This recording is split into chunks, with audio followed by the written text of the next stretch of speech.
Hold on, wait.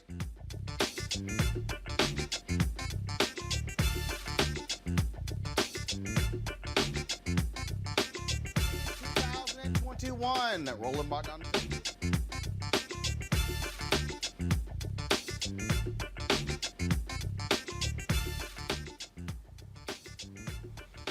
Today is Thursday, March 18th, 2021. Roland Martin Unfiltered, broadcasted live from Houston, Texas. On today's show, attacks against Asian Americans on the rise in the country. Folks are focused on this after 6 Asian women shot and killed in 3 massage parlors in Atlanta. Folks, we've been talking about white domestic terrorism. Why are we calling the guy who admitted to killing these women a kid? We'll break that down on today's show. Also on the show, a man has been arrested outside of the home of Vice President Kamala Harris carrying ammunition. We'll tell you about that as well. Also, police reforms on the ballot in a number of U.S. cities. And the new editor-in-chief of Teen Vogue steps down after an uproar from the staff over some tweets she sent 10 years ago. Did the sister get a raw deal? We'll discuss all of that and more next on Roland Martin Unfiltered. Let's go. Whatever the biz, he's on it. Whatever it is, he's got the scoop, the fact, the find. And when it breaks, he's right on time and it's rolling. Best believe he's knowing.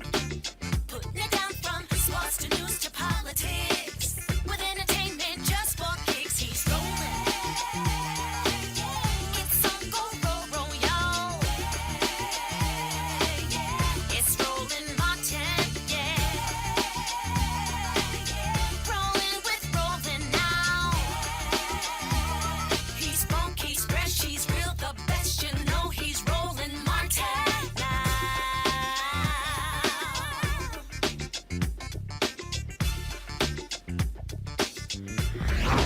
Martin. Today, the U.S. House of Representatives passed the Violence Against Women Act. Republicans, when they were in control, refused to do so. A significant number of Republicans voted against this bill.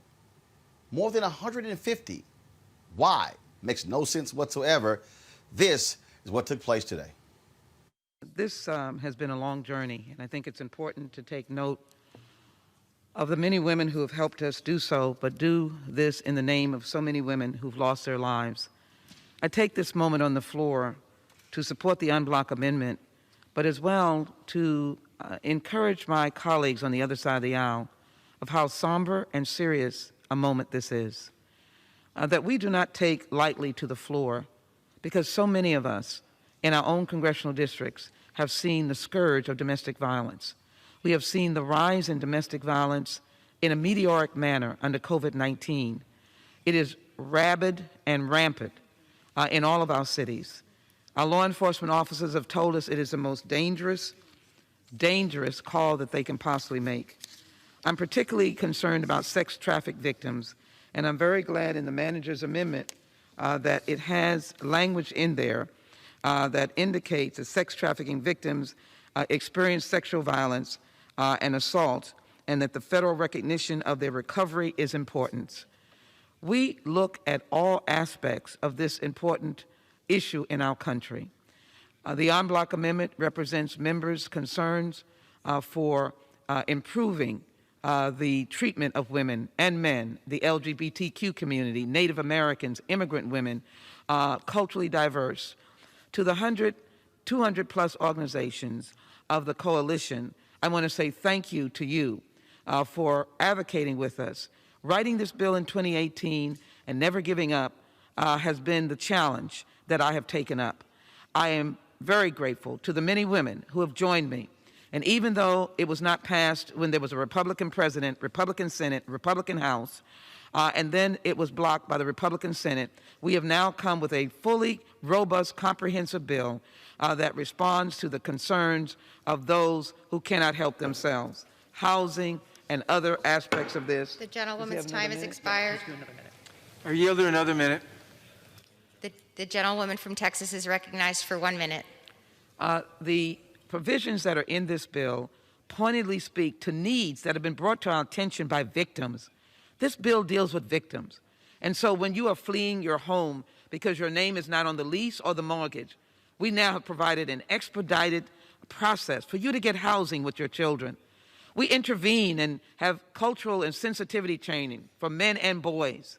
We have a culturally sensitive or sensitivity office inside the Office of Domestic Violence so that women of different cultural backgrounds can be responded to, along with focusing on culturally sensitive advocacy groups to help those women. And yes, we do prevent a convicted person who has perpetrated a stalking or sexual assault from getting a gun. But this bill is controlled by due process in the Constitution. Let's pass this bill. Women are waiting. They can't wait any longer. Men are waiting. Many communities are waiting. We can't wait any longer, and we must pass this bill signed by the President of the United States. With that, I yield back. I'm Congresswoman Joyce Beatty, and I join my colleagues wearing white to support the passage of the Violence Against Women Act. I am a proud co-sponsor of VAWA and join President Biden in stating violence against women is the ugliest form of violence there is. So let's keep women safe and call on the Senate to pass this bill. On this vote, the yeas are 244. The nays are 172. The bill is passed.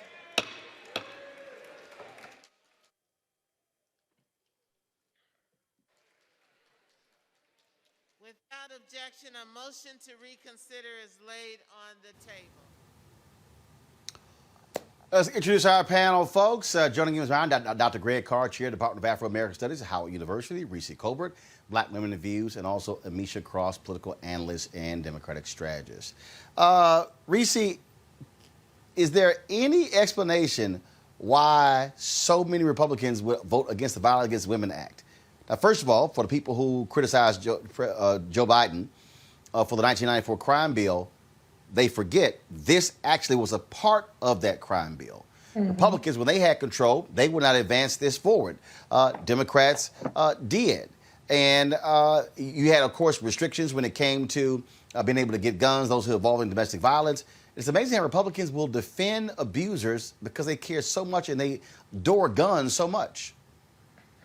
Well, I mean, in addition to the fact that Republicans are irredeemable and they're obstructionists and they don't actually give a damn about the humanity of anybody, all they care about is tax cuts and guns, this isn't surprising. I mean, the reality is that the fact that there are some additional provisions in the bill that relate to gun control, it's kind of par for the course for the Republicans to be against that. Even in the Senate, they're talking about introducing kind of a rival measure that doesn't have the gun measurement in there. But the reality is that domestic abusers tend to be the ones who are people who have animus towards women are the ones who are out there doing these mass shootings. Their violence escalates. And so it's a perfectly reasonable provision to close the boyfriend loophole. We just saw 2 days ago evidence of people or a person, particularly a white male domestic terrorist, who obviously has some sort of not just racist, but misogynistic and hateful attitudes towards women,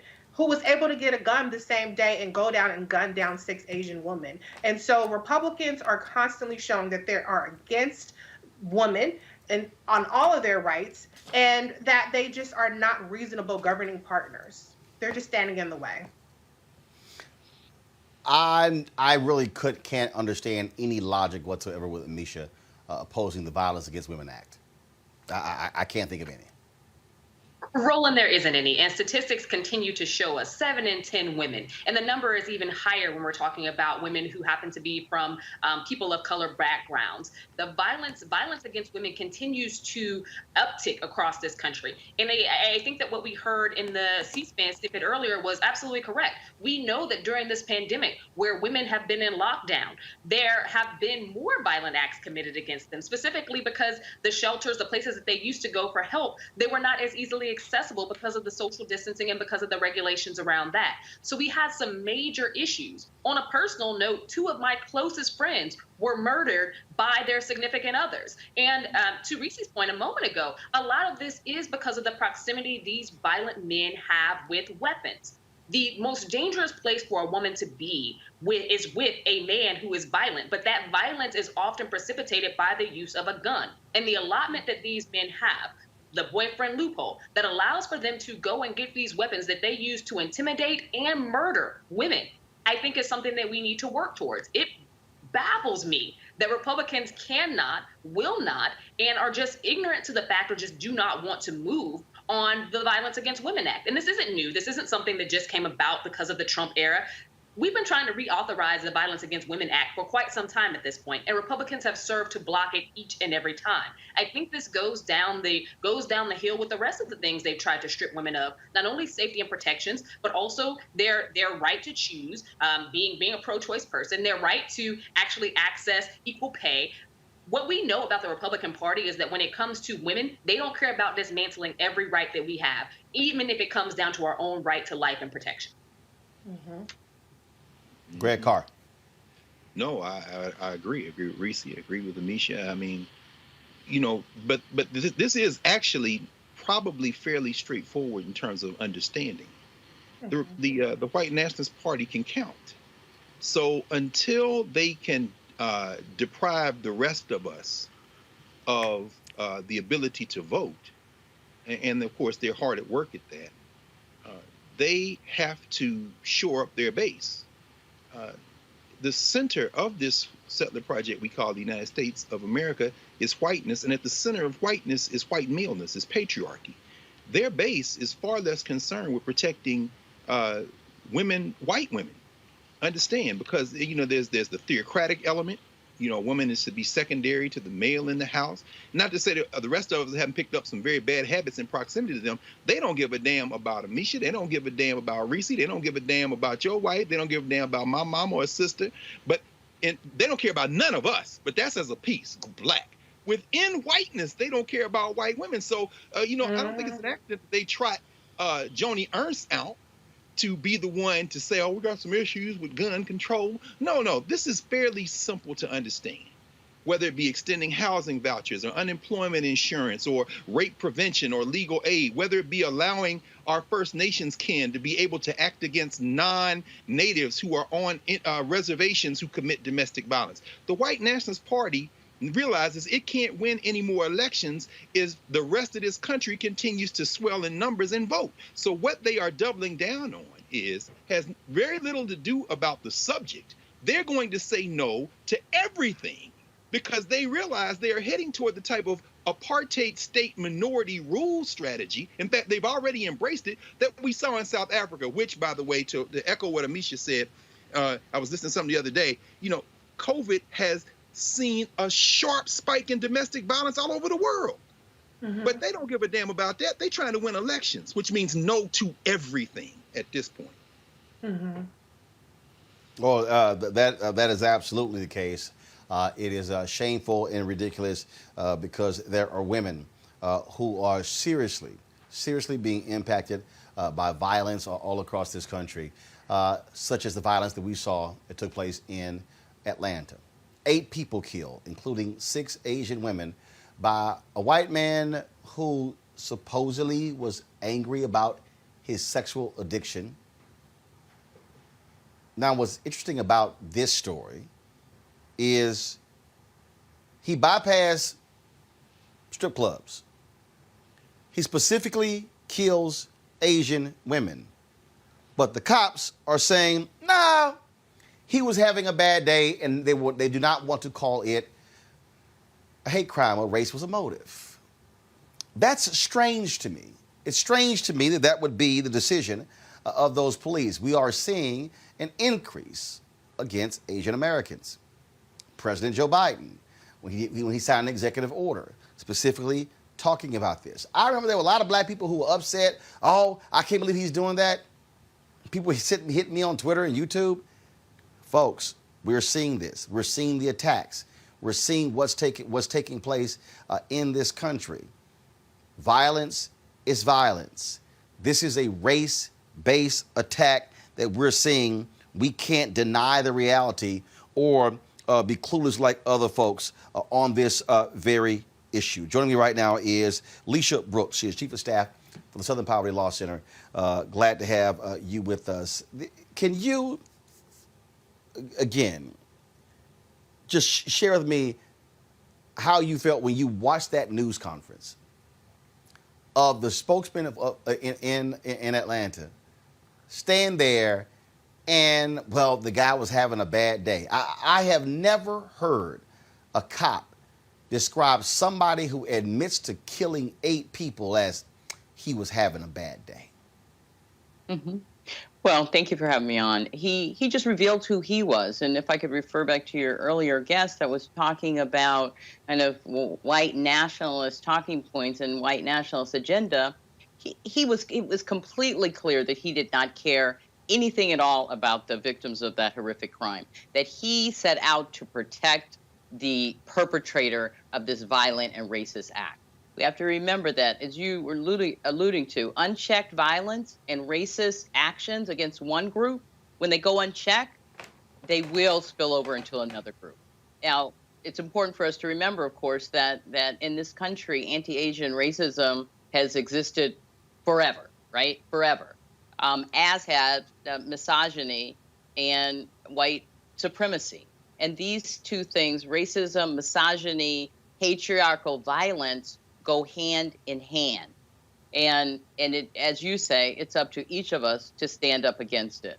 I'm disgusted by the clips you showed earlier about the vote, disgusted but not surprised by the vote on the Violence Against Women Act, especially in light of this horrific killing that took place in Atlanta just Tuesday.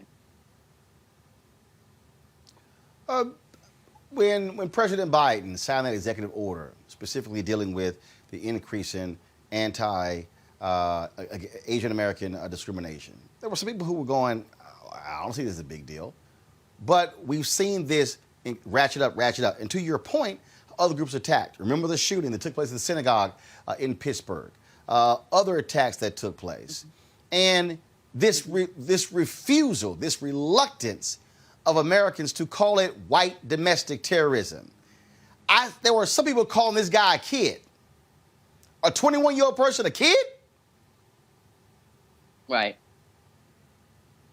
A black child would not be offered that opportunity. But let's talk about the increase in anti-Asian attacks. And of course, we could trace it back to, or this particular iteration, back to the former president and his rhetoric, his anti-Asian rhetoric, his consistent insistence on blaming, if you will, Asians and Asian Americans for the coronavirus pandemic, and his referring to it with the use of racial epithets.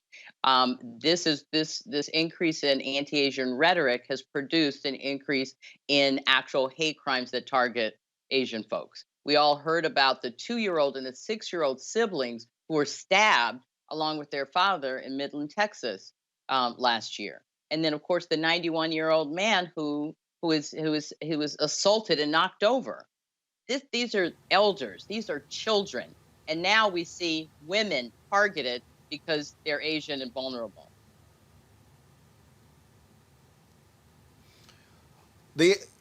Y'all have been tracking these organizations for a very, very long time. The FBI director has testified at the greatest threat of domestic terrorism is white domestic terrorism. Yet this unwillingness to confront white supremacy, to call it what it is. And frankly, there are people in the media, mainstream media, who won't even go as far as we do in calling it what it is. And I'm going, yo, you're making this easy, but trust me, if a Muslim had walked into a nail shot and killed 6 white women, they'll be turning those communities upside down all across America. You're exactly right. We need to call it what it is. If we have a hope of changing this, if we don't call out white supremacy, if we don't call out the increase in the white nationalist movement, the Southern Poverty Law Center, as you mentioned, has been talking about this for decades, and we have tracked a continued increase in the number of white nationalist groups and individuals who they proved on January 6th that they're more than willing to engage in violence, political violence, anything to advance what they hope to see as a race war, which they believe will then return them to power and the possibility of a white ethno state. So we should not be surprised as that we'll continue to see this as we continue to mark the shifting demographics that occur across the United States, and as whites will become more of a numerical minority, we'll see a consistent uptick in these attacks. It's really Brooks, it's about holding on to Poverty Law power. Center. Yep, Sorry. absolutely. Alicia Brooks, we appreciate it. Thanks a lot. Thank you, Roland. Bye-bye. Greg Carr, I want to start with you. I saw this post by Andrew Yang that I found to be very interesting and problematic, Greg, where Yang was talking about what Asian Americans need to do to show their Americanness. And I really want to say to Brother Yang, guess what? Just like black people, you cannot assimilate into whiteness. You can't. You Roland. cannot. No. Unlike white Hispanics who can, Asian Americans, y'all can sit here and wave the flag all you want to. You can sit here and talk about the apple pie, everything else. Trust me, how you look is how they are going to target you. Absolutely. Ask the Japanese who fought for the United States military during World War II at the same time that the Korematsu decision upheld the fact that their relatives were in concentration camps in this country. So yeah, Yang, Andrew Yang's that's an interesting comment by him. He visited Howard Law School when he was running for president, and watched him have an interesting dialogue with the students there. Yang is one of those people who doesn't really have a developed cultural theory in terms of America. He thinks in terms of dollars and cents, and so he kind of leaves space open that we just heard our sister Alicia Brooks really hit on. See, the power of whiteness is in its invisibility. Racism and misogyny are twins from the same womb. Whiteness, at the center of whiteness is white maleness. You heard Alicia say that. So when Captain J. Baker, shout out to Captain J, he had to defend his brother because as another white man, he understood that this killer, that Aaron Long was, in the words of Captain J. Baker, fed up. That's important. Yes, bad day is important too, but fed up is the one I want to focus on because, as Alicia Brooks just said, there's a fear rising in this country. You talk about white fear all the time, Roland. What does Robert Aaron Long and what does Jay Baker share? As white men, they're seeing it all slip away, baby. It's starting to slip away now. And so we have to understand also, finally, that he's attacking these Asian Americans, these South Korean women and others, because he feels frustration that comes from the real center of whiteness and white maleness, which is fetishizing not just women. You don't find pornography in pre-colonial Africa. You don't find pornography in indigenous America. You find pornography, literally pornographia, the writing of harlots, coming out of Western Eurasia, chiefly France and other places. So you've already dehumanized women. And then when you talk about non-white women, you dehumanize them, but you have this fetish attraction to them that creates this internal conflict that you can only resolve by not dealing with yourself, but channeling it outward in terms of violence, self-hatred, and killing the object. So the question I would ask is, why the hell we got spas where you can go and have sex in the first place? All of this comes around the question of maleness, and at the center of maleness in this country is white maleness, and they are not going to stop. They're fed up, whether it be passing voting, blocking people from voting, or whether it be going and shooting up spas. These white men are fed up. We better wake up to this. Reese, that when I see some folks, I saw some idiot Michael Coates on the YouTube chat room saying, "Oh, you're using the DNC notes. There isn't an uptick in anti-Asian American sentiment in this country." Yes, it is, dumbass. Yes, it is. And just because I'm black does not mean I cannot call out and stand up for an Asian brother or sister who's been discriminated against, just like if someone was Latino, and I would damn sure hope that folks would stand up when it comes to black folks as well. And I think there's some I think there are some black folks who are, well, I don't see them standing up for us, but guess what? How somebody else acts towards me does not dictate how I'm going to act towards them. Absolutely. And Roland, this goes back to the point that we make multiple times a month on this show, particularly on Thursdays, about the way that white people, particularly white men, have been deputized, self-deputized, or even in some cases deputized by the actual police to eliminate, as Jay Baker said, the temptation, eliminate anybody that they feel like they can eliminate for any reason. That was what really had stood out to me when what the captain had said, is that this man had experienced some temptation and he wanted to eliminate that. You don't get to eliminate people, okay, for any reason, unless you are acting in self-defense, life or death situations. But you don't get to go out and buy a gun and hunt down Asian women because you can't control whatever the hell urges you supposedly have.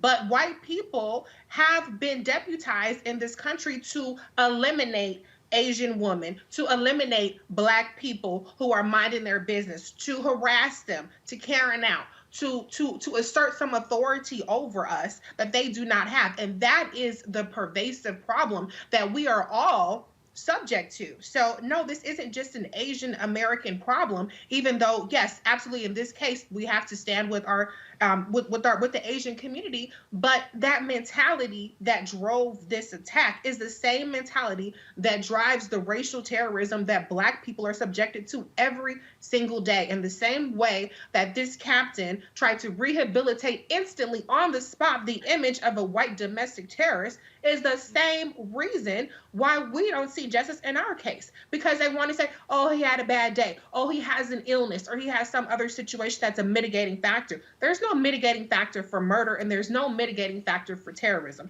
And so we have to all, as a unit, stand up and say, this is unacceptable. Maybe next time we'll have more people standing with us, maybe not, but we are not exempt from this kind of behavior whatsoever, regardless of who it's perpetrated against.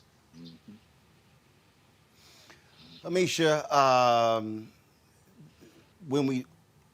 if you have a tax on Asian Americans, if you have a tax on Jewish synagogues, don't think for a second black folks are going to be bypassed.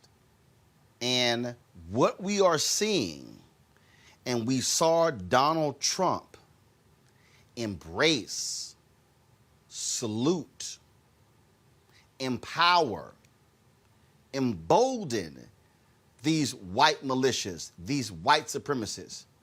You now have Lloyd Austin, Secretary of Defense, and the military is saying that they are increasingly bothered with what they are seeing in terms of this white nationalist sentiment that is being fomented and coming and just moving throughout the U.S. military. Mm-hmm. This thing is real. And we can't just say, well, that's not us. They should worry about it. We don't have time to worry about it. No. We better be real concerned about these white militias and these white supremacist organizations. Mm-hmm. You're absolutely right, Roland. There is a bed of ignorance that comes from anyone who believes that because this is happening to Asian people, black people should not get. The frustration that I have with that is that we watched President Trump for 4 years castigate of color, be it whether they were people from African nations, specifically calling out those as shithole countries, talking about African Americans in places like Baltimore and our home city of Chicago, throwing all types of shade and making it seem like black people were evil, black people were a problem, black people were criminals, rapists, murderers, the exact same thing that he did to Latinos. And then comes COVID-19, and he chose to castigate people of Asian descent. He chose to make fun of Asian reporters. He chose to call this the China virus. He chose to basically, even when we saw time and time again during his administration where Asian people were being attacked, and they would ask him about it, and we saw him give a smile of glee. There was nothing that president did that did not further perpetuate a lot of the violence and the attacks that we've seen on people of color across this country. But as it relates to this this case in Atlanta specifically, I do want to say that I don't buy the WAP defense. This is a white man really sat back and had a conversation, and this is what he's going to use to try to get off, because he understands the Christian right well. The Christian right always wants to sexualize women, always wants to say that they're the threat, always wants to talk about a syntax and getting rid of porn and getting rid of, the places where women dance, the massage parlor, all of those things. I think he's falling down on this sword, knowing full well that he had a intent to target those individuals, to target those spaces, because of the demographic of the women that he was targeting. And that's it, plain and simple. And can I add to that, Roland? Because what the Asian American community is seeing is what we experience every time. When you're a person of color and you're a victim, you're the one who goes on trial. We don't know if these women were sex workers, and even if they were sex workers, that does not give anybody license to murder them. But now the onus has shifted from the fact that we're not talking about this as much as a hate crime, but we're talking about sex workers and what these women may or may not have been doing. And that's what they always do. It's disgusting. Before we even learn the name and the ages of these women, they're being characterized by the police as sex workers, or the insinuation is put out there. And that is disgusting. That's a violation of them. And I'm not saying disgusting. I'm not anti-sex worker, be clear, but I'm just saying we don't know what they were doing. And Mayor Keishlan's, bottom to her credit, said that these were legally operating businesses. But this is what they do. They deflect and they put the attention and they try to make the victims have to justify their humanity and whether or not their life was worth being eliminated or not. That's right.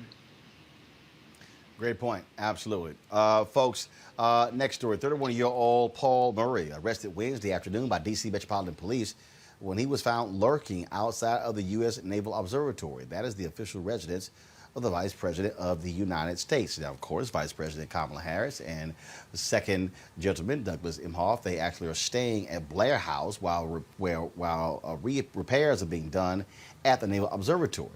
Now, Paul Murray from Texas, what was he carrying? They found an AR-15 semi-automatic rifle and 113 rounds of ammunition in his vehicle. What the hell y'all think he was kind of carrying that firepower around? This is of significant concern, Reese, because we know the level of attacks, the amount of attacks, and the vitriol that was directed towards then Senator Kamala Harris. So it's no surprise we would hear this now that she is vice president. Absolutely. I think it's one of the more undercovered aspects of her career. I mean, she even stated before that when she was Attorney General, she was strapped because of the threats that she received. So these are not new things.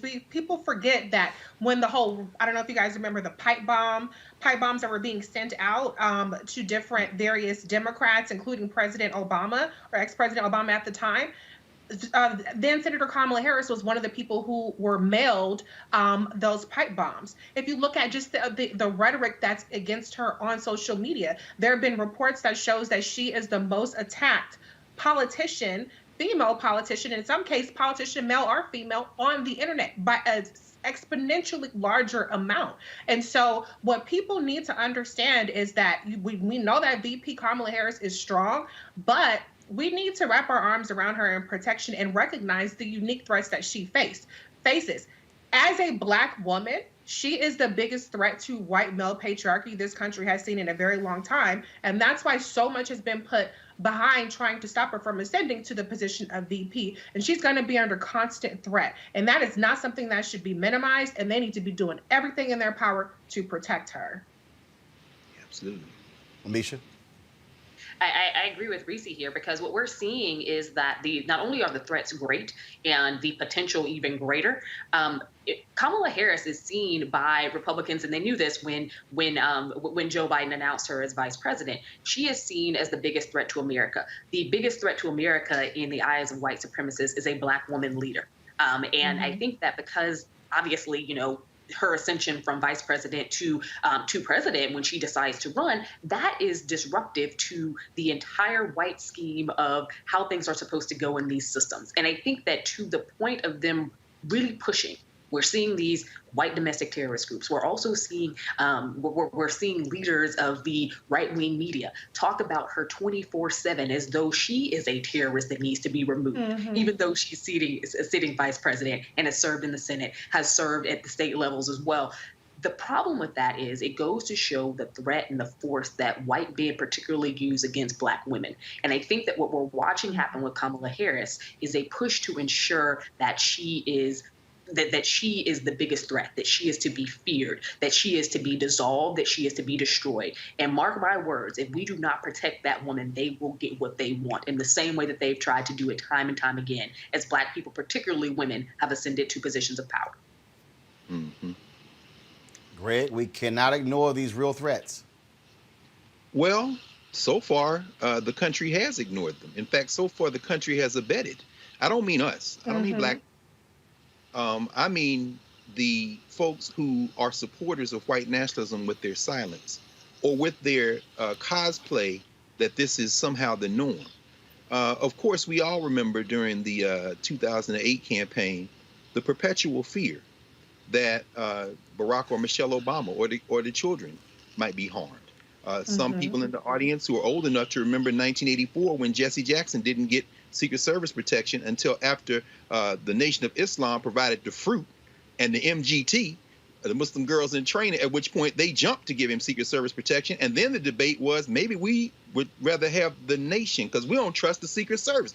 So in this sense, if a guy is sitting out in front of your house with an AR-15, 113 rounds, and 5 magazines of 30 clips each on right around the corner from Embassy Row, and we make this about Vice President Harris, and you're right, there's a gender dimension to this, absolutely.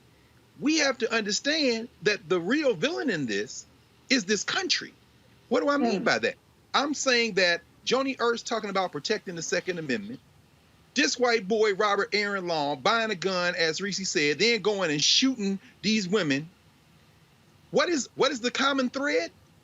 Violence by any means necessary. When you heard Alicia Brooks talk about an ethno-state, what they are saying is that we will stop at nothing. Like Amisha said, we will stop at nothing to protect what we perceive as our interests. And the only question anybody who says this is a shame should have is, what are you going to do to participate in rewriting the DNA of this country so that this sister is not, her life is not under perpetual threat? That's the only question. There are no innocent bystanders in this. None.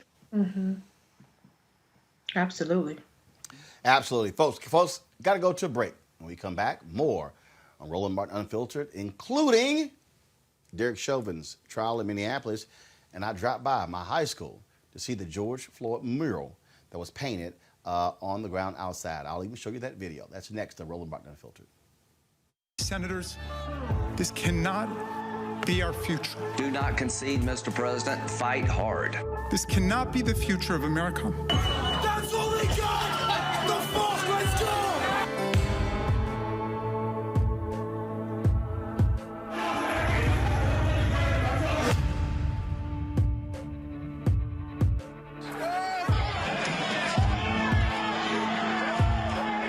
American patriots start taking down names and kicking ass. Where the fuck are they? Everybody stay down. Where the fuck is this? People died that day.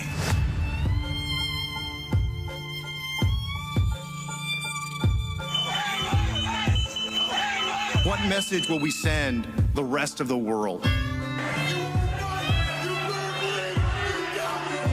What happened today in Washington, D.C. is not America has stood for some very important things. I think what we've seen in the United States is terribly distressing. Incited by the current president. President Trump. The world is watching and wondering whether we are who we say we are. You were patriots, just like the patriots gathered at Bunker Hill. The election in many ways was stolen. Blessed are the peacemakers, for they shall be called the children of God. And at one point, people started chanting, kill him with his own gun.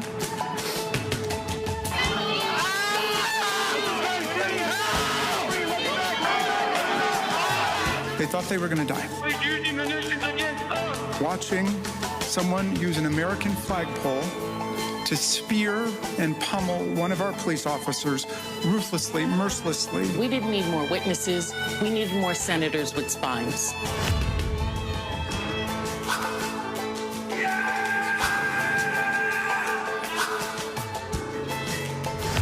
President Trump declared his conduct totally appropriate. So if he gets back into office and it happens again, we'll have no one to blame but ourselves.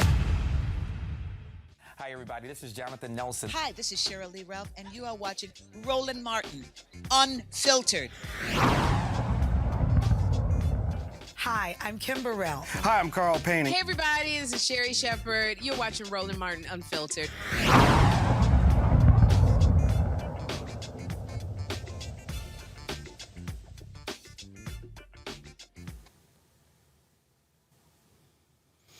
Folks, Tuesday night in Allen, Texas, a vigil was held for 26-year-old Marvin Scott. He died while in police custody in the Collin County Jail. That took place on Sunday. He was arrested earlier that day for the alleged possession of marijuana. Allen police were called to the Allen Outlet Mall by security who believed they smelled marijuana on Scott's person. According to the attorney Lee Merritt, Scott was incoherent when officers approached him, which led them to take him to Texas Health Presbyterian, where doctors signed off saying Scott was, quote, fit to be incarcerated.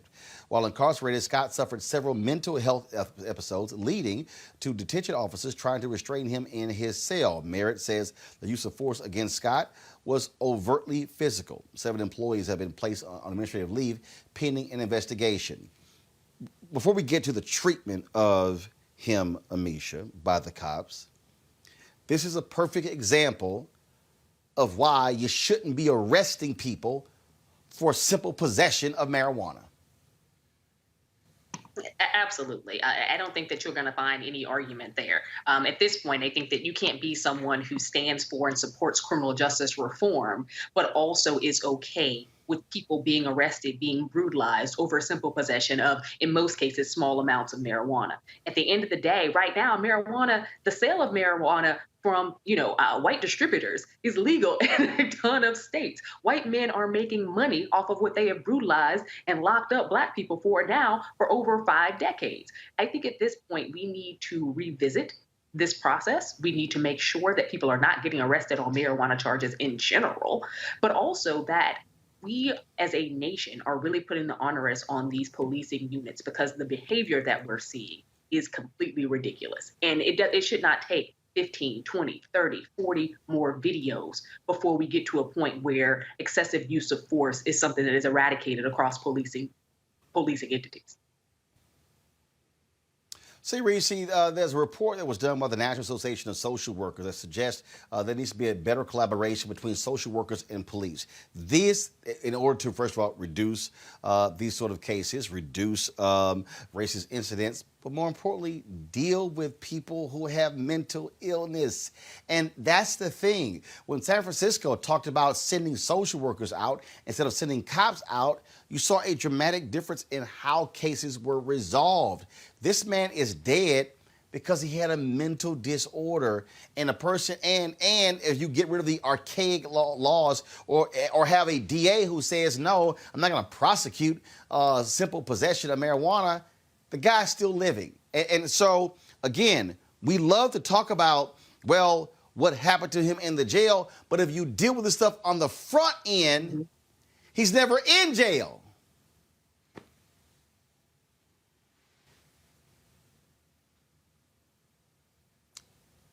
Sorry, Reese's okay. on mute. I can't hear Reese. I got it. What's crazy is that there was actually a doctor who signed off on him being quote unquote fit to go to jail. Why would you sign off on sending him to be incarcerated when he's in the middle of a mental health episode? And again, to Misha's point, why is he even getting arrested over simple possession of marijuana?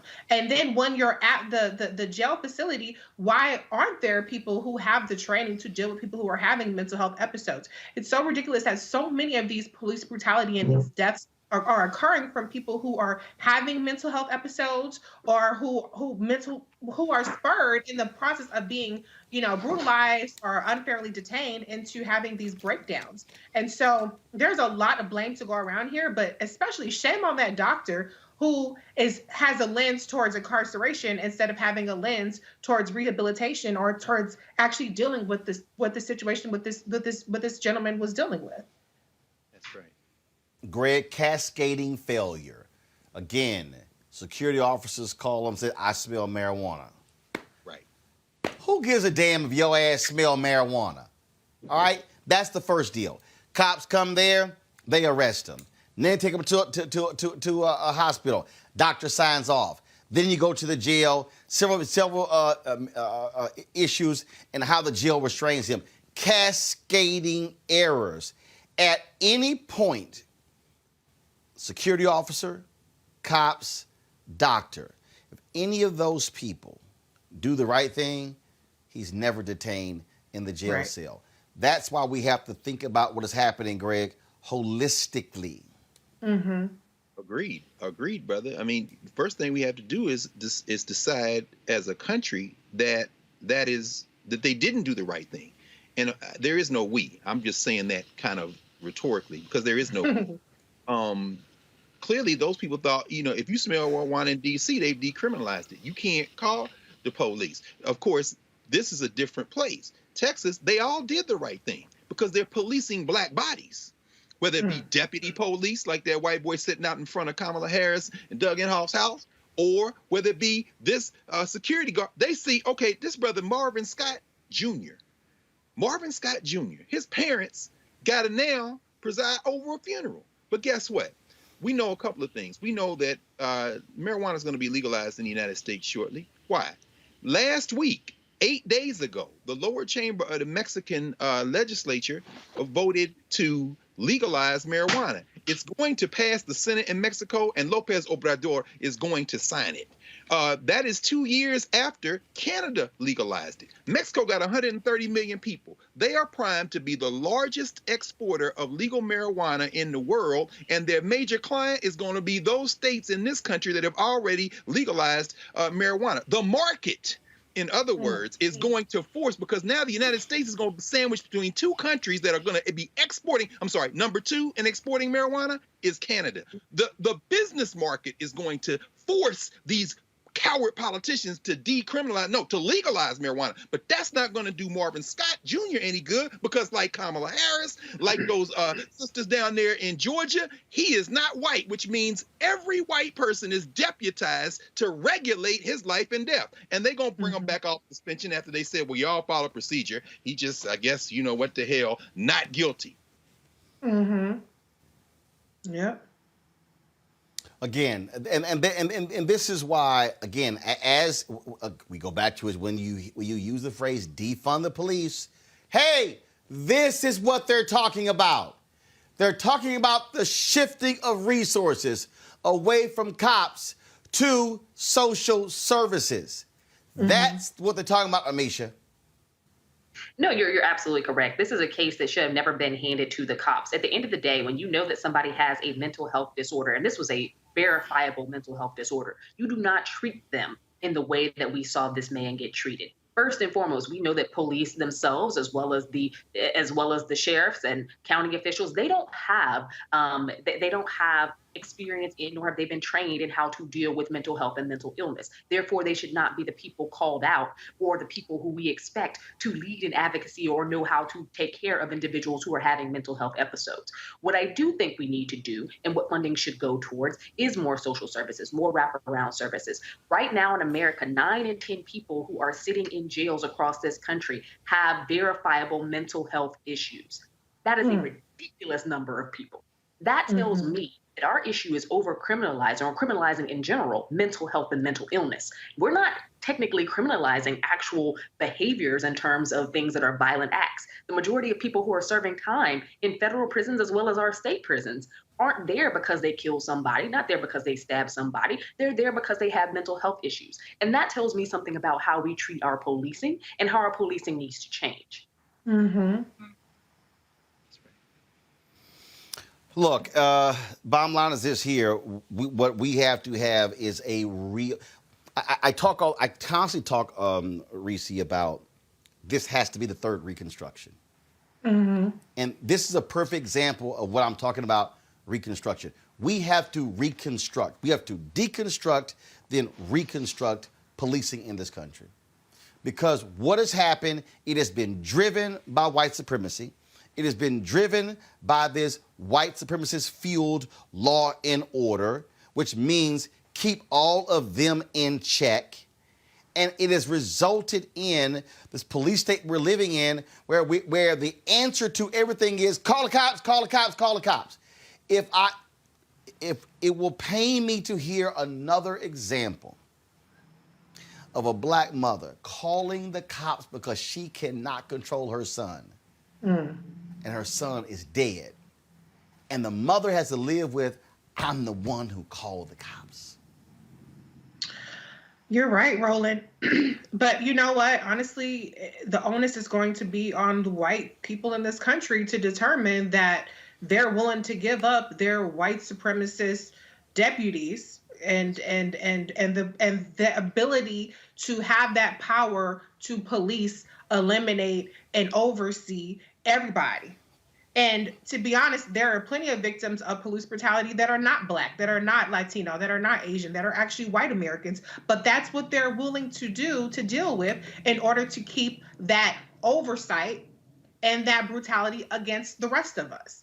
And so there's a reconstruction that needs to happen in this country. But unfortunately, the system is acting as it's designed for who it's designed for, which is to keep us in this white nationalist state. And I don't want to sound like I'm being hyperbolic here, but this is how it's supposed to work. It's supposed to keep us subjugated. It's supposed to make sure that we can turn a situation that should be so minor, such as drug possession or a failure to signal, in the case of Sandra Bland, or any number of things, selling Lucy cigarettes, and I can go on and on and on, into executions, extrajudicial executions. That's what the system is doing, because that's how it's been designed to work for so long.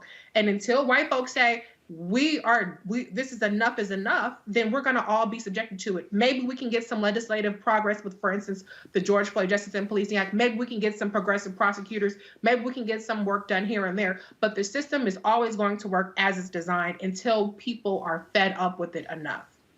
That's right. That's right. Greg, final comment. No, I agree. I mean, Reese is right. I mean, it's interesting. The National Association of Social Workers, which has a Black caucus, has a position, and it's not uncomplicated. The social workers are an extension of the police, at least historically, as we've experienced them. And so, while this cahoots squad out there in Oregon, Eugene, Oregon, crisis assistance, helping out on the streets, I don't like the acronym. Why, you in cahoots with the police? Yeah, I would prefer to see you than them. But as you say, I don't trust any of y'all, because our experience with social workers has often been, these are the people that take your children. These are the people that don't approve your adoption. These are the people who decide on a standard that they bring into your house that these people aren't safe in your own house, which is why I would be very much more interested in seeing what the National Association of Black Social Workers, 1968 started, have to say on this issue. I'm thinking about my man Joe Benton, who was the immediate past president. It'd be interesting to hear what the National Association of Black Social Workers have to say, because they have been fighting a war inside social work on these very issues of don't even call the social workers, y'all. Please don't call the social workers. And so, what Amisha just said and what Reese just said, it makes so much sense. This is a structural arrangement that is functioning just fine, but it's getting ready to explode, because the demographics is going to explode under the weight of the demographics. So we got to reconstruct this whole thing. This ain't about tinkering around the edges. Folks, jury selection continues in Minneapolis in the trial of Derek Chauvin, the former Minneapolis cop on trial for the murder of George Floyd. That will continue. We've been live streaming that, so that's why if you want to see the proceedings, all you got to do is come to Roland Martin Unfiltered, come to our YouTube channel, our Facebook channel, also our Periscope Twitter feed, and we're actually been streaming that content every single day to keep you abreast of what's going on. A little bit earlier, I had a chance to go to my high school, Jack Yates High School, which is also the alma mater of George Floyd. I recently created a $25,000 scholarship for students at Jack Yates. and one of the local TV stations at KHOU interviewed me in front of Yates. And so while I'm there, y'all, and this was, trust me, not planned at all. Earlier in the day, I was doing a Microsoft discussion with two of George Floyd's brothers. So while we were there, while I was out there, like literally right after I shot this video, because if y'all play it again, what's on the ground there, you see Black Lives Matter painted in the colors of Jack Yates, crimson and gold. That is the George Floyd mural that is on the street in front of Yates High School. So while I was, right after I shot this video, there were several people who came up, some who recognized me, and they wanted to take pictures, and then a car pulled up. And then who gets out? George Floyd's daughter, Gianna Floyd. This is the photo. So I had a chance to chat with her, take a photo with her. And so this is us standing out there on the street in front of that mural right in front of Jack Yates High School. One of the things that we talked about today in the conversation with the Microsoft, it was worldwide with the Microsoft folks, Greg, and I kept talking about the aftermath, where we stand, and all of these companies making promises, and we're going to change this and do this. And I remember last year when I spoke at Walmart for King Day, and the CEO was there, and I said, you are so large that if you, Walmart, decided to, in a very aggressive way, tackle the issue of race, deal with DEI, deal with the real issues, deal with lack of black executives, you by your lonesome could change the entire industry because you are a behemoth. We're seeing in Georgia, Greg, the pressure being put on Coca-Cola, Home Depot, UPS, and other companies. The pressure being put on them to speak out against voter suppression. Not say, hey, we're allowing the Georgia Chamber of Commerce. No, your own independent response. The aftermath of George Floyd, 3 months, we'll be 2 months, we'll be dealing with the anniversary commemoration of his death.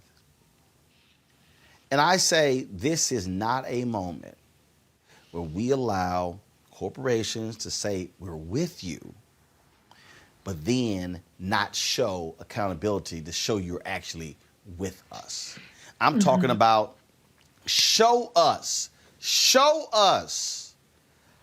your increase in black businesses. Show us how many you're now supporting. Show us how you've expanded your talent pool. Show us your relationship with HBCUs. Don't just sit here and say, we're going to give $1 million to Black Lives Matter. No. I want to know, what are you doing with the billions in commerce you're driving to other companies? Are you driving those dollars to black businesses? Because I can guarantee you that little $1 million donation somebody gives won't even compare if all of a sudden you're driving 1, 2, 3, 4, 5 billion to black businesses. We as black people, Greg, have got to stop getting caught up and emotionally charged up with that $1 million donation to the NAACP or Black Lives Matter or the Urban League or the NAACP Legal Defense Fund. No. Y'all giving $1 million while over here your market cap is $260 billion. Right. Well, I mean, when you approach the mega corporations, their response will be, to quote Richard Pryor, I ain't got to show you shit. Because it's capitalism. This is how capitalism works. You know, you have to hit capitalism with capitalism. In other words, and I don't mean that capitalism is the best system at all. I'm saying you have to hit capitalism where they hurt. And where they hurt is profits. I mean, and I know in a minute you're going to talk about the sister Alexi McCommon. You know, the only thing happened between Alexi McCommon taking that job at Teen Vogue and today, his name is Robert Aaron Long. And then when Ultra Beauty and Burt's Bees and like, hey, Teen Vogue, they jumped. They made her walk the plank. Now, what you're saying in Georgia, until Coca-Cola says the same thing, but guess what? Y'all still drinking Coke. It broke my heart the other night to hear Tamir Rice's mother come for come for our sister Tamika Mallory, who basically moved to Louisville to fight for, Breonna Taylor. But I understand why, because these companies dropped 15 cents, $90 million, into a situation, and we over here, getting back and forth. Where's the money? Mike Brown, Dad, where's the money? But guess what? Y'all ain't turned off the recording industry. You didn't turn off the Grammys. Why? And I ain't got to show you shit. In other words, until you make me feel the pain, as you always remind us, Dr. King said near the end of his life, I ain't got to show you shit. You just did a 2-hour thing on black media and advertising companies and everything. You even got our brother Byron Allen to the table to talk about it. At the end of the day, the only way this is going to change is when we are organized enough to redistribute the pain, in the words of Martin Luther King. When that happens, they'll get up off diversity, because, see, diversity is a code word for whiteness. They'll sprinkle a few black employees around it, and they'll get to equity. Equity is when you got to redistribute these resources. And redistribute the pain, Reese, was in the words of Dr. King, but it came from Reverend Jesse Jackson Sr. Y'all listen to the speech. He quoted Reverend, but I just want to let y'all know that. Just go ahead. But the point we're laying out here, Reese, is that we cannot let, and I keep saying this, and people, and I'm gonna keep saying I'm blue in the face.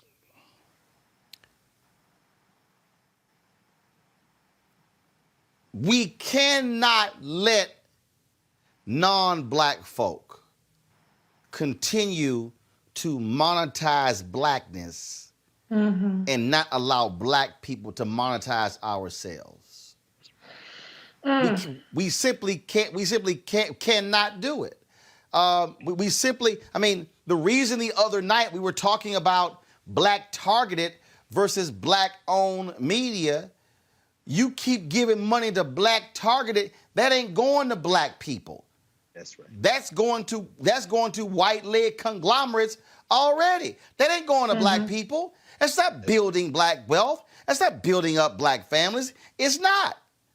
So again, 10 months after George Floyd, we have got to have a different state of mind and not let folk pimp us for change, and then we laud them for hiring one black person, but then when you pull the curtain back, is 200 other people and ain't nobody black. Ain't that some? Yeah, absolutely. First, I do want to say, though, that picture with Gianna Floyd is just so heartwarming to me. She's such a beautiful little girl. So thank you for sharing that picture. But to your point, Roland, this is about more than just gestures. It's about more than just rhetoric, and about basically what it is commodifying black movements. And that's what it is. And I echo what Dr. Carr said. I do feel bad for somebody like Tamika Mallory, who for one is not Black Lives Matter. She has her own organization, which is Untitled Freedom.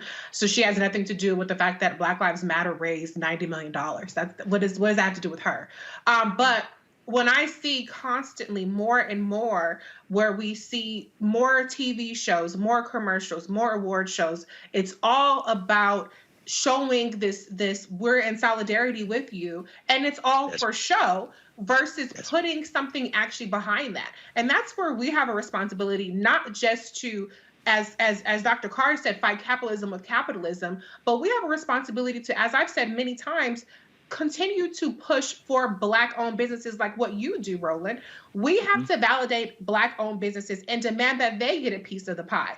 A lot of times, Roland, when I see you make a comment about Black media or whatever the situation may be, you got people say, "Oh, Roland is just talking mess," or why are you making demands, and they want you to hush up, when there should be more and more people behind you. And so if we put our weight behind Black businesses, if we find out who those Black businesses are, and we find out who the Black talent is, not just the onesie twosie, they like to trot out the same people and move them from this board to that board, and they only got a handful of people that they let be put on, and that's who they just recycle. If we say we want more people, we want our talent to be put on, we want equity, we want ownership, and we want our things that we own to be invested in, then we can have more power. But as long as we're satisfied with the gestures and, well, we see it on TV, so I guess we're making progress because now they're talking about our issues. That's not gonna move us forward. Mm-hmm. The thing here, Amisha, for me, is it's 2021, and when so-and-so is the first black woman to do this, and so-and-so is the first African-American to do this, so-and-so is the first, and oh man, hey, Ross Brewer was named CEO of Walgreens, and this person became executive vice president. And I'm sitting here going,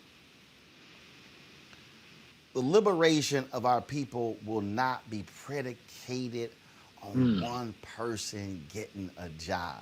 Mm-hmm. And it's also not going to happen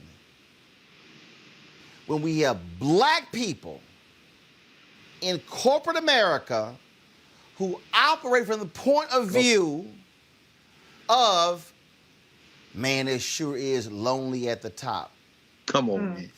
If your ass didn't bring nobody with you, that's your damn fault. Mm-hmm. That's your fault. I have a clear expectation, Amisha, that if you become a black CEO, I expect you to do this here. Open the door. Yes, sir. Because guess what? When white CEOs take over, they bring all they boys in. Especially white women. All they people in. Mm-hmm. Right. No, so what I'm saying is, I want to see a black CEO roll up and say,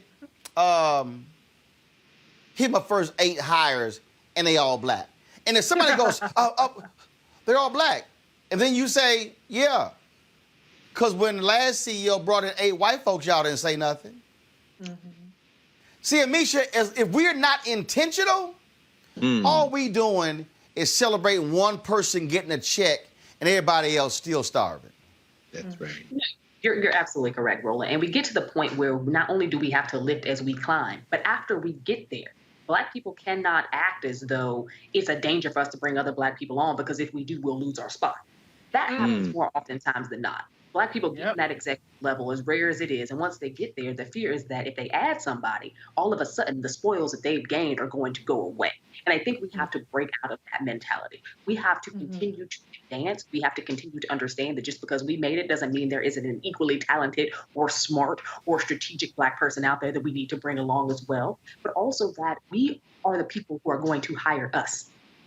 It is our job responsibility once we get there to make sure that we are reaching back and that we are pulling others along as well. Because there are far too many talented Black people out here who will never get the chance unless we are the ones who open those doors. And I think we have to get beyond that short-sightedness that says that competition of other Black people is going to knock us out of our spot. That keeps us from actually elevating other Black people once we get there. Because I've seen people do that, reach that executive level, and guess who they hire? Rebecca, the white girl. They hire the Black. And it is a frustrating point of contention for me as a Black woman who has risen, who continues to rise, who works with youth, but also other Black people who are early in their careers or mid-career, who need to get to that next level. I do not mind sharing contacts. I do not mind bringing people on. I do not mind sharing anything that I have to make sure that Black people get to where they need to be. But I've heard from others, it is such a rarity. It is shocking that you do this, because there are people who literally are intimidated by talented Black people. And many of those folks are also talented Black people who are currently in the positions today. But they feel like if they're eating, if they start sharing, it's going to take away from their table. Wow. The thing that I want everybody who's watching and listening to understand is this here. This is a continuum. This is a continuum of life. This is if you go back, and I can go back further, but if you go back to Douglas and Martin Delany, And then if you go to William Monroe Trotter, and you go to Ida B. Wells Barnett, and then Robert Abbott, and then you go to A.I. Scott and John Singstack, and you go to John H. Johnson, Lerone Bennett, and Simeon Booker, Charlotta Bass, and then we can sort of, that ain't no different than what we're doing right here. Mm-hmm. It's the continuum. So the reconstruction means that this thing ain't finished being reconstructed. Sir. We have to be willing to challenge these systems. When I was standing outside of my high school today, the reporter asked me, why did you do this? I said, none of us will be here forever. That's right. So we've got to be in a situation where we are providing something for the next group coming along to be able to continue the reconstruction. If we get so caught up in this one black person becoming the CEO, and now let me be real clear to everybody. Let me be real clear with y'all. When I say this one black person becoming CEO, when I say this one black person becoming a host of a television show, this one black person becoming this, I'm measuring you on what you're doing with it. Mm. That's right. See, we're going to talk about black CEOs. You want to talk about what you did something with it? Do y'all know that in the history of America, when we've had these black CEOs, you've had Ken Chenault, American Express, you've had Franklin Raines, you've had Thompson, who was the chairman of Symantec, Ursula Burns at Xerox.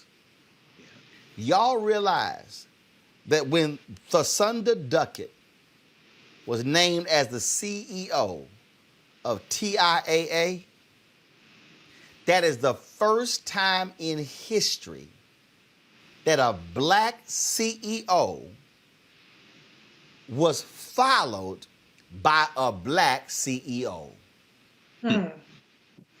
Roger Ferguson retires. Duckett is picked to replace Ferguson.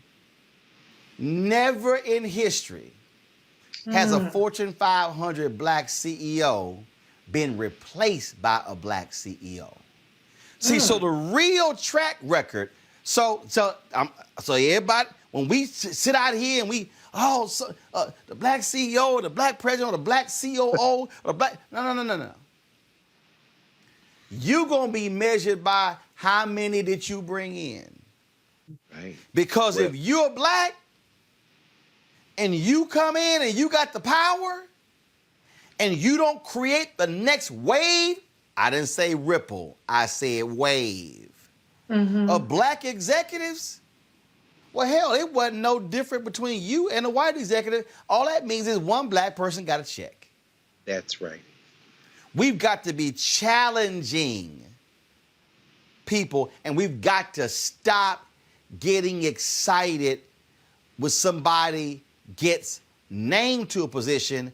We got to get excited by what they do with the position. That's right. Final comments from all of you. That's right. But I'd say this very quickly, Roland. I mean, the first black syndrome, we should be way past that. And, you know, interesting, as a professor at NYU, Scott Galloway, does some interesting work. And he said, you know, we talk about Fortune 500, but really, particularly over this year of COVID, the boom in tech has created, between Google, between Facebook, between Apple, and between Amazon, a flattening. Even there's no Fortune 500. It's them four and a handful of others, Walmart, and then the rest of them are going to be scrambling around. This is the moment when we can literally restructure the terms of this political economy. And so the old ways of doing it, yeah, maybe you got two people hired, maybe you mentored folks and you had breakfasts and dinners with them. No, Sink your resources into Roland Martin Unfiltered. Sink your resources into black advertising and media. I was on a Facebook Live today with Frances Draper, the owner of the Afro, talking about from John Murphy to now. I mean, watching her and watching them employ black reporters, employ black folk who would give them the advertising dollars. We've got to seize this moment. I don't give a damn about a black person's face on the cover of Ebony or Essence or saying, hey, you're the first CEO. No. Who owns our companies? Who is putting us on? We gotta. I agree with Amisha. You've got to rechannel your resources now and redirect the way you think about things. Yes. Amisha, go ahead. Final comment. It was the thing here that I think is extremely pivotal and important for everyone to recognize is that, yes, and that statistic you gave about TIAA, I didn't recognize myself, but I do think that it's very important that when Black people get into these leadership positions with all the might, the fight, and everything it took to get there, because I'm not diminishing how difficult it is to become a CEO or executive at the highest rungs of many of these institutions that have fundamentally been white and intend on staying white for as long as possible. But you do not create, you do not innovate unless you bring along people who have also been through that struggle, who know what that is like. And I think that we have to impress upon these Black executives and these Black leaders that you need to do more than these dang leadership institutes that everybody and their mama does. They come and speak at, and to Dr. Carr's point, have a brunch or, mentor, but you're not actually bringing on and making sure that the executive push is happening for Black people to replace, to ascertain, to be able to develop into these roles that are extremely important and vital, because there shouldn't be an organization where all 50 of their executive leaders or all 50 of their, vice presidents, presidents, all look the exact same. I remember as a kid being in my first grade class and saying, oh, I wanted to be president. My first grade teacher sat me down and showed me a poster of all the presidents we've ever had. And at that time, obviously, they were all white and they were all male, and said that, you know what, Black people cannot do this. It's just impossible. And I think that that is what a lot of Black people in business think as well, when we consistently see over and over again the people who are in these executive leadership positions, the people who are in these roles, the CEOs, time and time again, do not look like us. And on that off chance that one does, the next 10, 15 will not, unless we make a difference. Right. Mm-hmm. Reese? Yeah, I think to what Dr. Carr and what Amisha are saying is it's really important to have a pipeline. And what a lot of people don't understand is that when we see CEOs or we see directors and things like that, these people have been groomed from sometimes interns or somebody's son or somebody's daughter or somebody's niece or whatever the situation may be. And so we're trying to play catch up after the fact. We could be 10 years into our career and we haven't been identified as a high potential performer or anything like that. And so we do have a responsibility as Black people to help cultivate those that are around us, to help identify. If you know how the process works, if you know how the game works, then put somebody else up on game, okay? Because everybody else is being put up on game, and they don't even have to know how it works because it's working for them just because of the fact that they're white, all right? So when you see people coming in, go ahead and pull them aside. You don't have to be in a position of power. You can be a peer and still empower those around you. And so that's what this is about. This is a long game thing. This isn't something that, oh, you wake up and you have all these Black people in positions of power. People are groomed, whether it's in corporate America, whether it's in politics, whether it's in sports. The grooming starts early and it's often, and we are left behind because we aren't even situated to 10 years from down the line benefiting from, okay, this position opened up, or they're looking for this or that and the other. So that's what we have to also focus on, in addition to the whole, entrepreneurship. But just when we're talking about pipelines, it starts early. And so figure out where you can get in on that pipeline. And like I said, put somebody else on. To Amisha's point, it's not going to take away from you, because you could be off at another company a year or 2 years from now. So why are you trying to hold somebody else back and not put them up on game? So that's just the last point that I want to make. Mm-hmm. Talk about what happens to change. Coming up next, Alexi McCammon is out as the editor-in-chief of Teen Vogue after a staff revolt over tweets she sent out not last week, not last month, not last year, but 10 years ago. I'll explain next on Roland Martin Unfiltered. I believe that it's movement time again. In America today, the economy is not working for working people. The poor and the needy are being abused. You are the victims of power, and this is the abuse of economic power. I'm 23 years old. I work 3 jobs. Work 7 days a week. No days off. They're paying people pennies on the dollar compared to what they profit, and it is time for this to end. Essential workers have been showing up to work, feeding us, caring for us, delivering goods to us throughout this entire pandemic, and they've been doing it on a measly $7.25 minimum wage. The highest check I ever got was nearly $291. I can't take it no more. You know, the fight for 15 is a lot more than about $15 an hour. This is about a fight for your dignity. We have got to recognize that working people deserve livable wages. And it's long past time for this nation to go to 15 so that moms and dads don't have to choose between asthma inhalers and rent. I'm halfway homeless. The main reason that people end up in their cars is because income does not match housing cost. If I could just only work 1 job, I could have more time with them. It is time for the owners of Walmart, McDonald's, Dollar General, and other large corporations to get off welfare and pay their workers a living wage. And if you really want to tackle racial equity, you have to raise the minimum wage. We're not just fighting for our families, we're fighting for yours too. We need this. I'm going to fight for it until we get it. I'm not going to give up. We just need all workers to stand up as one nation and just fight together. Families are relying on these salaries, and they must be paid at a minimum $15 an hour. $15 a minimum. Anyone should be making this to be able to stay out of poverty. I can't take it no more. I'm doing this for not only me, but for everybody. We need 15 right now.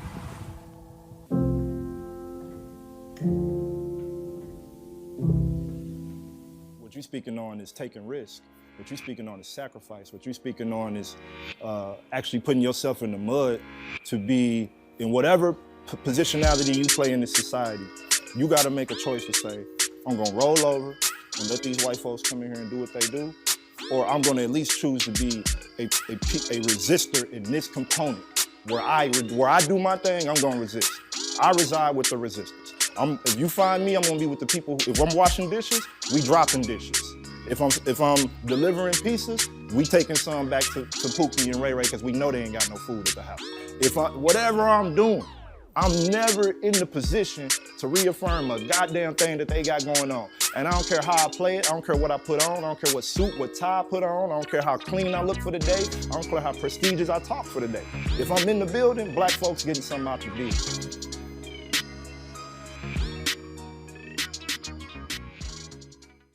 Hi, I'm Vivian Green. Hey everybody, this is your man Fred Hammond, and you're watching Roland Martin, my man, Unfiltered.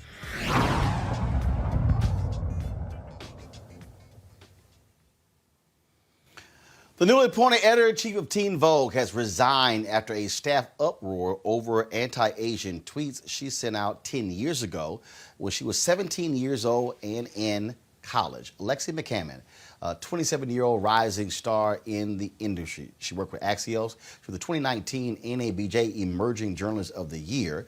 Well, she was appointed earlier this month to be the editor-in-chief. What then happened was there were staffers who blasted her because of tweets that she sent out 10 years ago.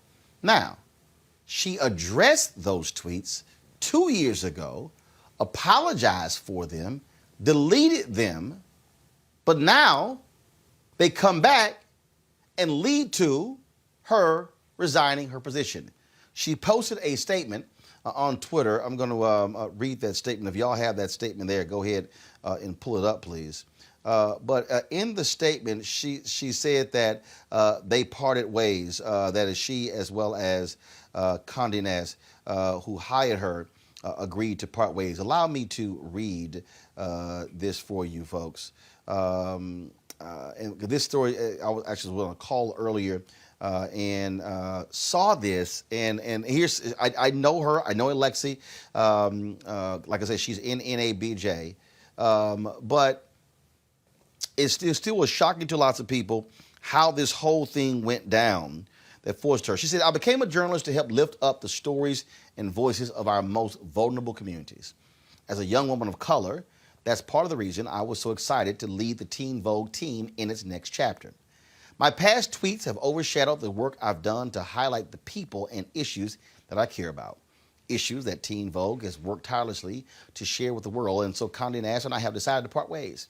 I should not have tweeted what I did, and I have taken full responsibility for that. I look at my work and growth in the years since and have redoubled my commitment to growing in the years to come as both a person and as a professional. I wish the talented team at Teen Vogue the absolute best moving forward. Their work has never been more important, and I will be rooting for them. There are so many stories left to be told, especially those about marginalized communities and the issues affecting them. I hope to have the opportunity to rejoin the ranks of tireless journalists who are shining light on the issues that matter every single day. Reese, there are very few African Americans who hold the top spot among mainstream magazines. Very few. Very few at Condé Nast. And to be 27 years old to be the EIC is also a pretty big deal. Now, as I said, the tweets were posted 10 years ago. She was 17. The controversy erupted 2 years ago. It comes back in 2021. So the question a lot of people are posing is she supposed to apologize every time she gets a new job? Is she supposed to lose opportunities because of what she posted when she was 17 years old? The question is, can we forgive somebody who made a mistake when they were 17? Because what she tweeted was wrong and horrible. But do we hold that against them forever? Your thoughts? When you black, the answer is yes. When you black, as long as you in your place, it's okay. All that was in the past. That was a long time ago. But as soon as you start to ascend to the next level, it's always going to be an issue.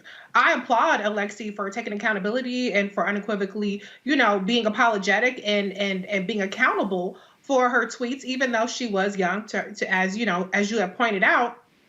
But I think this goes back to what we were talking about earlier, where, for one, like you said, this was not a new controversy. It was something that was already addressed in 2019. It was something that Anna Wintour and the leadership at Condé Nast was aware of in terms of her tweets.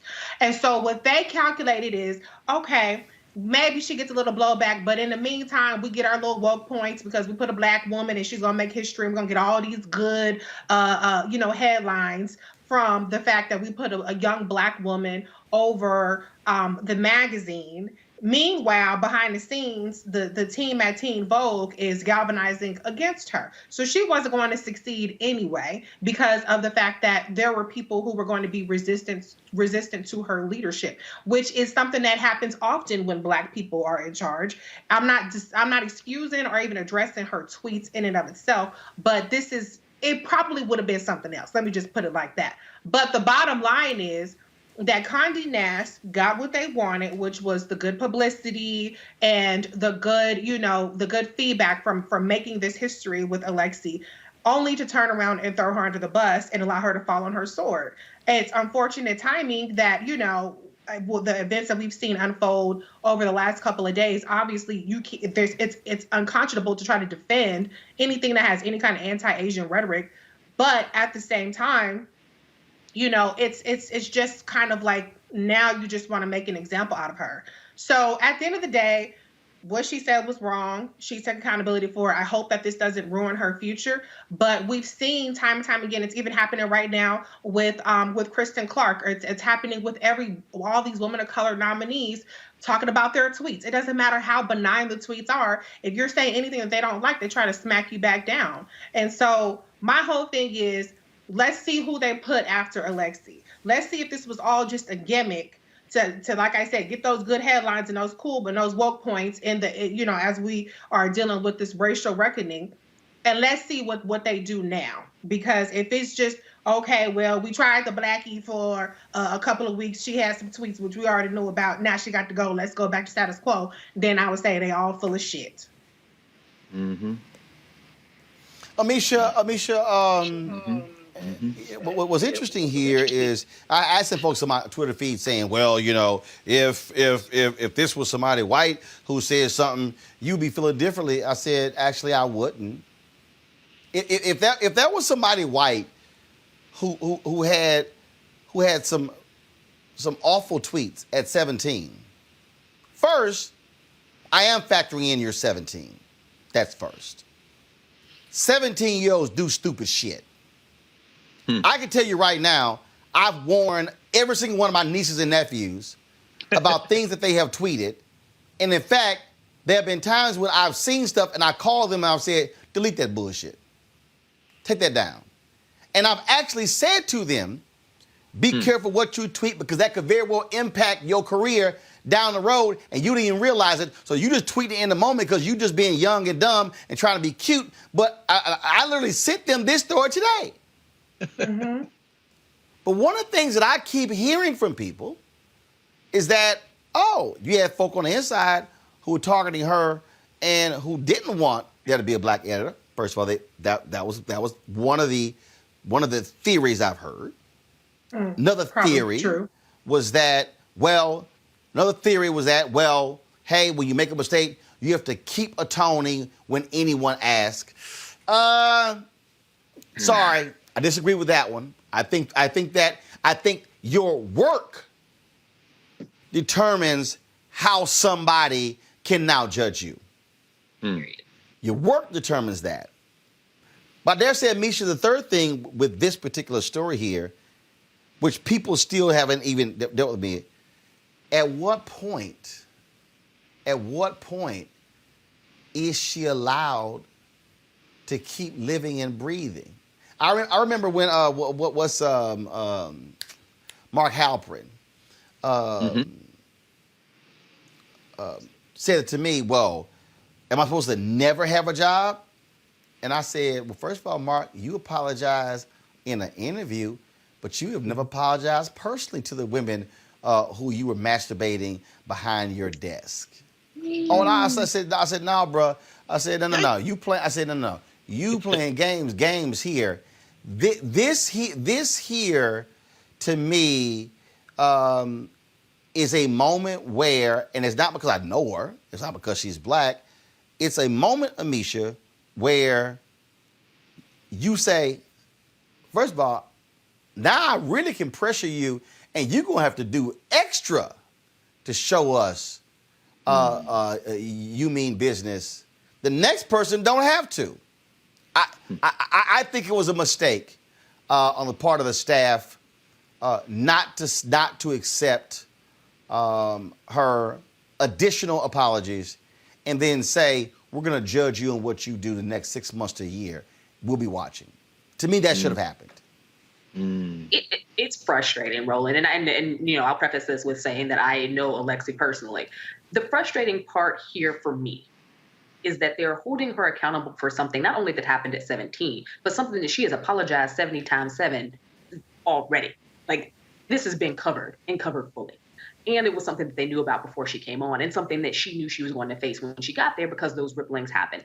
A lot of this is blowback because there are many people within this industry who just don't want to see a young black woman rise to an editor level. They just don't, especially at a historically white spot. And I think that she was going to face this pressure whether or not those tweets existed. Yes, they were bad. Yes, they were wrong. Again, she was a 17-year-old. Most 17-year-olds are still in high school, not even in college. I'm going to forgive you easily for something that you tweeted at 17 that might have been stupid. We have insurrectionists. We have insurrectionists in Congress and in the Senate who have current tweets about, you know, the hateful things that they want to see happen on January 6th, and they have yet to apologize for any of it. So let's tell you, there's a huge difference between ignorance in youth versus you inciting violence as an adult and not being held accountable. Alexi took accountability for her actions as a 17-year-old years ago now.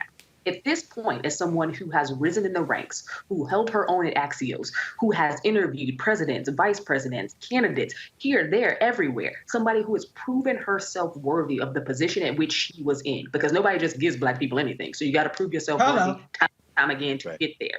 And to still be treated like this, that is a problem for me. Because how many times does she have to apologize? How many times does she have to do this for it to be okay? And the fact that Teen Vogue and Condé Nast is supposed to be an organization that is liberal, yet they treat this woman in the wake of a racial reckoning across this country as someone who is basically napalm for their organization. Because this wasn't just a regular resignation. Let's be real. They pushed her the hell out. And that's what happened. That's right. That's right. Greg, a lot of people were very surprised the other day when you said that Georgetown should not have fired those professors. Your take on Alexi resigning today? Well, brother, I tell you, I think it was a perfect storm. I'm not saying it was an outlier or an anomaly, because first of all, I don't read Teen Right. Vogue.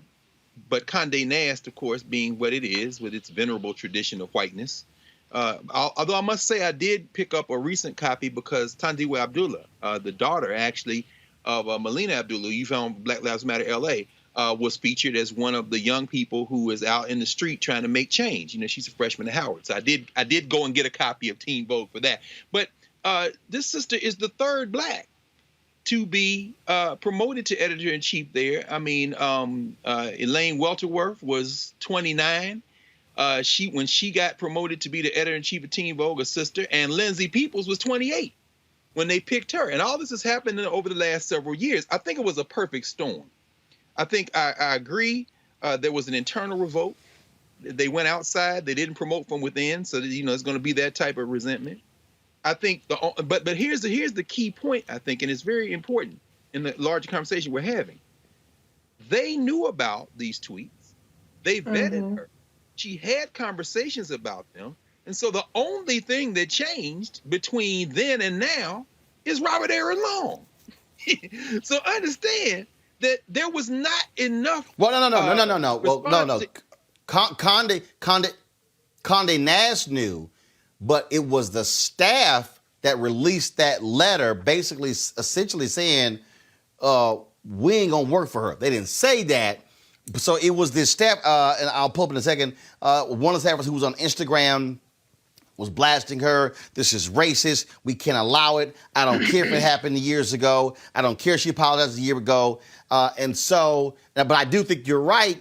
I think you do that with the other stories of anti-Asian attacks. Yes, you throw on Long. I think you're absolutely right.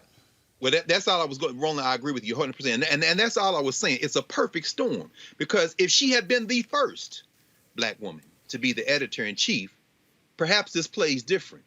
But she's the third.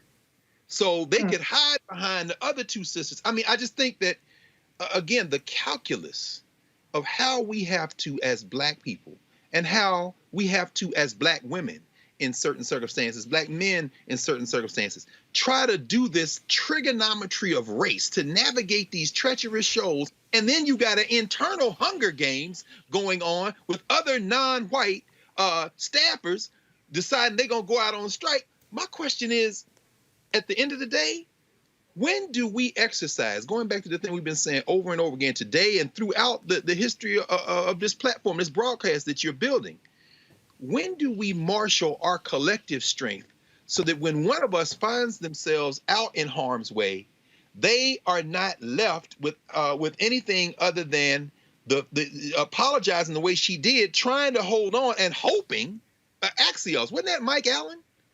Didn't he get in trouble? Yeah. I mean, hoping that she can be rehabilitated at 27. That blows my mind, brother. 27 years old, and she got to worry about whether she's going to work again. That is inconceivable, except you are in a position where white institutional power can have complete sway over your life chances because we haven't continued to develop or extend the spaces that can be counterweights to this world where whim can converge, and now you out of a job and worried about the rest of your career.